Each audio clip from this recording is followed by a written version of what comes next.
The weather outside is absolutely atrocious. Really putting my lighting through its paces today. Hi everybody, I hope that you're all doing really well. This was not quite the video that I'd planned to do today. Combination of factors, family, the weather being horrible and therefore not having very good lighting to film the video I wanted to film, and not having enough time to film have all just meant that we're doing this instead. Something a little bit lighter, a little bit easier. Hopefully that's all right with you. So today I thought I'd go through some of the books that are coming out in the second half of the year because we're already in June. What? Go through some of the upcoming releases between July and December. Hopefully there are a few books here that will really pique your interest. First we have Greek Myths, Meet the Heroes, Gods and Monsters of Ancient Greece. This is being published by DK and is actually being written by BookTube's very own Jean from Jean Bookish Flaws. This, I believe, is going to be a children's companion to the Greek myths, so going from Theseus to the Labours of Hercules, and just a really lovely introduction. From what I can see, it's beautifully illustrated and is just a really fun, engaging way of getting kids more into Greek myth, and has the added bonus of being written by a booktuber and being able to support somebody on BookTube, so that's really great. Next we have The Pull of the Stars by Emma Donoghue. This is coming out on the 21st of July this year. I have previously read The Wonder and Room by Emma Donoghue, so I know that she's a fantastic writer who comes up with really interesting concepts, so I'm really keen to get to this. So I'll just read out the blurb so you can get a bit of a sense of what it's all about. In an island doubly ravaged by war and disease, Nurse Julia Power works at an understaffed hospital in the city centre, where expectant mothers who have come down with the terrible new flu are quarantined together. Into Julia's regimented world steps two outsiders, Dr. Kathleen Lynn, a rumoured rebel on the run from the police, and a young volunteer helper, Bredie Sweeney. In the darkness and intensity of this tiny ward, over 3 days these women change each other's lives in unexpected ways. They lose patience to this baffling pandemic, but they also shepherd new life into a fearful world. With tireless tenderness and humanity, carers and mothers alike somehow do their impossible work. So a real focus on women coming together and pulling through in a time of uncertainty, and focusing on a pandemic. Wonder where we've heard of that before. Next, coming out on the 21st of July also is Axiom's End by Lindsay Ellis. Now, I'm not going to lie to you, I don't know much about this, but I absolutely adore Lindsay Ellis. I've been following her videos since 2010, I think. I believe it's science fiction, which is not always my cup of tea, but quite frankly, I will just gobble up anything that Lindsay Ellis puts out. It's fall 2007. A well-timed leak has revealed that the US government might have engaged in first contact. Cora Sabino is doing everything she can to avoid the whole mess, since the force driving the controversy is her whistleblower father. Even though Cora hasn't spoken to him in years, his celebrity has caught the attention of the press, the internet, the paparazzi, and the government. And with him in hiding, that attention is on her. She neither knows nor cares whether her father's leaks are a hoax and wants nothing to do with him, until she learns just how deeply entrenched her family is in the cover-up, and that an extraterrestrial presence has been on Earth for decades. Realising the extent to which both she and the public have been lied to, she sets out to gather as much information as she can and finds that the best way for her to uncover the truth is not as a whistleblower, but as an intermediary. The alien presence has been completely uncommunicative until she convinces one of them that she can act as their interpreter, becoming the first and only human vessel of communication. Their otherworldly connection will change everything she thought she knew about being human, and could unleash a force more sinister than she could have ever imagined. That absolutely screams Lindsay all over, especially with the aliens and the human friend to the alien. I so see that. Next we have Summer by Ali Smith. This is the final book in her seasonal quartet series, which began all the way back in 2017, I believe, with the release of Autumn and is now finishing with Summer.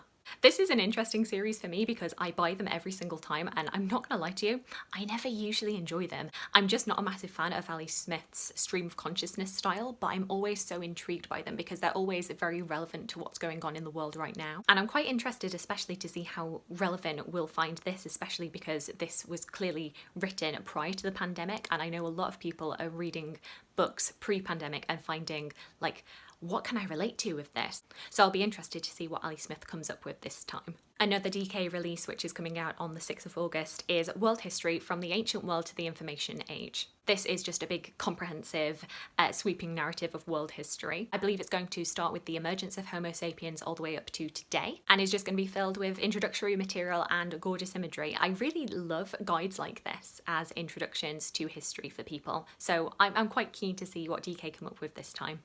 Next, we have the recently announced Intimations by Zadie Smith, which is coming out in the 6th of August as well. This is meant to be a collection of essays that Zadie Smith wrote whilst we have been in lockdown. Online, it is described as deeply personal and powerfully moving, a short and timely series of essays on the experience of lockdown by one of the most clear-sighted and essential writers of our time. I've actually never read anything by Zadie Smith, considering how popular she is as a writer, but I would be really, really keen to see her take on lockdown and her experiences of living through the past few months. And I'm sure there are just going to be so many people who are in line to buy this when it comes out in August. Next, we have The Midnight Library by Matt Haig. This comes out on the 13th of August, and I was a massive, massive fan of How to Stop Time by Matt Haig. I think he is an author who comes up with really interesting concepts and really interesting insight into humanity in unprecedented circumstances, so I'm really keen to get to this. When Nora Seed finds herself in the Midnight Library, she has a chance to make things right. Up until now, her life has been full of misery and regret. She feels like she has let everyone down, including herself. But things are about to change. The books in the Midnight Library enable Nora to live as if she had done things differently. With the help of an old friend, she can now undo every one of her regrets as she tries to work out her perfect life. But things aren't always what she'd imagined they'd be, and soon her choices place the library and herself in extreme danger. Before time runs out, she must answer the ultimate question: what is the best way to live? Next, we have a book that I have been anticipating for months and months and months because it has been pushed back and back and back with lockdown, and that is Charlotte by Helen Moffat. This is a retelling of Pride and Prejudice from the perspective of Charlotte Lucas, who was Elizabeth Bennet's best friend, and who, after Lizzie rejects him, marries the bumbling Mr. Collins. My favourite book so far this year was The Other Bennet Sister, which was Pride and Prejudice told from the perspective of Mary Bennet, so I am so keen to get to this and see this perspective of Charlotte Lucas, who actually in The Other Bennet Sister came off not as nice as she is in Pride and Prejudice, so I'm quite keen to read this and have Charlotte Lucas really get her due and have her say. Next, we have the much anticipated Piranesi by Susanna Clarke, which comes out on the 15th of September. Susanna Clarke is perhaps best known for writing Jonathan Strange and Mr. Norrell, which is a book that I have seen so many times pop up on people's favourite books of all time, and I've just not read it. I know, absolutely shocking, especially since I'm pretty sure it's set in York, which was my university town. But it's 1,000 pages long and is about magic, and that doesn't always appeal to me, so I know I need to get to it soon, but just not now. I mean, this is only 272 pages, so I feel like I should probably jump into this first and get a taster of Susanna Clarke's writing before I jump into the massive tome that is Jonathan Strange and Mr. Norrell. It's already had so many rave reviews, so I feel like this is going to be another modern classic from Susanna Clarke. Next, we have Earthlings by Sayaka Murata, which comes out on the 1st of October. I was a massive fan of Sayaka Murata's The Convenience Store Woman last year, so I'm sure that I will absolutely love this. Natsuki isn't like the other girls. She has a wand and a transformation mirror. She might be a witch or an alien from another planet. Together with her cousin Yu, Natsuki spends her summers in the wild mountains of Nagano, dreaming of other worlds. When a terrible sequence of events threatens to part the two children forever, they make a promise: survive no matter what. Now Natsuki is grown. She lives a quiet life with her asexual husband, surviving as best she can by pretending to be normal. But the demands of Natsuki's family are increasing. Her friends wonder why she's still not pregnant, and dark shadows from Natsuki's childhood are pursuing her. Fleeing the suburbs for the mountains of her childhood, Natsuki prepares herself for a reunion with Yu. Will he still remember their promise? And will he help her keep it?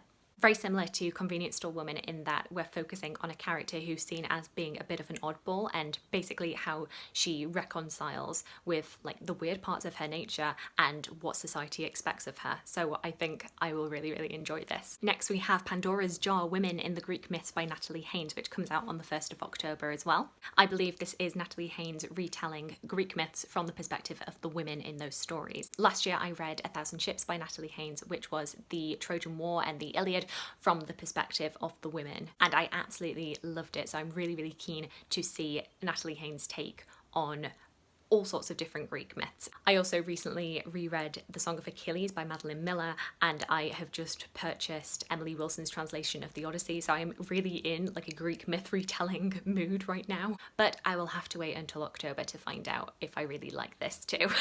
Next we have Queens of the Crusade, Eleanor of Aquitaine and Her Successors by ALISON WEIR. This is a continuation of her England's Medieval Queens series, which began with Queens of the Conquest. You're just always in such safe hands when you've got ALISON WEIR as your biographer, so I'm really just so excited to get to this. Next is another history, and that is the paperback release of The Beau Monde by Hannah Gregg. Hannah Gregg is actually a lecturer at my university, and I'm a big fan of The Beau Monde. I actually have the hardback right here. This, I believe, is based around her thesis, and it's basically looking at London's elite in the 18th century and the fashionable society in the 18th century London. It is one of my favourite history books of all time, and I'm so excited that there is a paperback release, and if there's any additional content, even if there's not, I'll definitely be picking it up because I'm just such a big fan of Hannah Gregg. Last but not least, we have The Betrayals by Bridget Collins. Bridget Collins wrote The Binding last year, and it was one of my absolute favourite books, and quite an unexpected favourite book of last year. If everything in your life was based on a lie, would you risk it all to tell the truth? At WEIR, an exclusive academy tucked away in the mountains, the best and brightest are trained for excellence in the Grand Jeu, an arcane and mysterious contest. Leo Martin was once a student there, but lost his passion for the Grand Jeu following a violent tragedy. Now he returns in disgrace, exiled to his old place of learning, with his political career in tatters. WEIR has changed since he studied there, even allowing a woman, Claire Dryden, to serve in the Grand Jeu's highest office of Magister Ludi. When Leo first sees Claire, he senses an odd connection with her, though he's sure they never met before. Both Leo and Claire have built their lives on lies, and as the legendary Midsummer Game, the climax of the year draws closer, secrets are whispering in the halls. I feel like this is not my typical genre, but as I said, The Binding was not my typical genre, and yet Bridget Collins' writing absolutely floored me, so I'm just really keen to get to anything that this author puts out. So there we have it, my little list of books that I'm really keen to get to in the second half of this year. Do you have any books that are coming out in the next 6 months that you're so excited about? Please let me know. I'd love to know. I hope that you're all having a fantastic day. I hope you're not getting drenched, as I'm sure anybody who is outside right now is. And I hope that you're having a fantastic day. Thanks. Bye. The alien presence has been completely uncommunicative. The alien presence has been completely uncommunicative. The alien presence has been completely uncommunicative. The alien presence has been completely uncommunicative until she convinces one of them that she can act as their interpreter.